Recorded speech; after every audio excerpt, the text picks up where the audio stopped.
இது ஒரு கொடூரமான சீரியல் சீன். இந்த சீனை பார்த்துட்டு டப்பிங் பண்ணும்போது நானே செதறிட்டேன். நீங்கள் வேணா பாருங்க, அந்த பொட்டியோட அடிப்பக்கம் தட்டி தலையிடிச்சு அந்த குழியில் விழுந்துட்டாலாம். அந்த பொட்டி சைஸாக இருக்கிறாவ அதுக்குள்ளே போய் உட்கார. இதை கூட நம்ம தாங்கிக்கலாம். இது எதுவுமே பார்க்காத மாதிரி அங்கே ஒரு டீசன்ட் ஜென்டில்மேன் வராரு. அதை தூக்கி அந்த ஆத்துமேட்டு பக்கத்தில் வைக்கிறாரு. அதுக்கப்புறம் நடந்து போயிட்டார். இனி அந்த பொட்டியை நான் இடிச்சே ஆகணுங்கிற ஒரே நோக்கத்தோட ஒருத்தன் வரேன்.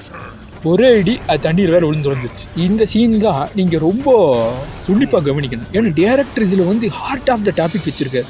பொட்டி தட்டி 5 நாள் கழிஞ்சு அவனுக்கு ஞாபகம் வருது, ஐயோ அவன் பொண்டாட்டி அதுக்குள்ளே இருக்கிறான்.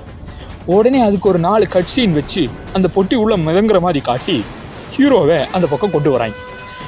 இவன் அந்த பொட்டியோட ஃப்ளாஷ்பேக்கெல்லாம் நினச்சி பார்த்து அங்கே வரக்குள்ளே நியாயமான ஒரு விஷயமா இருந்தால் அந்த பொண்ணு செத்து போயிருக்கணும். ஆனால் அந்த பொண்ணு சாவாது. ஏன்னா இது டேரக்டர் டச் ஆச்சு. அதுக்கப்புறம் அவன் அங்கேருந்து ஓடி ஒழுங்கி மிட் நைட்டில் குளிக்க போகிற மாதிரி விழுந்து மற்றவங்களாம் இவனுக்கு என்னாச்சு கிறுக்கு இது பிடிச்சி போச்சான்னு ஓசிகளுக்குள்ளே அடியில் தயவு பண்ணி அந்த பொட்டியை காப்பாற்ற போகிறான். பொதுவாக நம்மளாக இருந்தால் என்ன பண்ணுவோம், பொட்டியை மெனக்கட்டு மேலே தூக்கி அந்த பொண்ணை எப்படியாவது வெளியே கூட்டு வர பார்ப்போம் இல்லையா? அந்த பொண்ணை எப்படியாவது காப்பாற்றுப்போம். இவன் 1/2 மணி நேரமாக அந்த பொட்டி கூட சண்டாயெல்லாம் போட்டு ஜிப்பை பேத்து வெளியே எடுத்து அந்த பொண்ணை காப்பாற்றி வெளியே எடுத்துருக்கிறானா. இதுக்கு அந்த பொண்ணை அவன் காப்பாற்றினதை கூட நம்ம மன்னிச்சிடலான்னு வைங்க.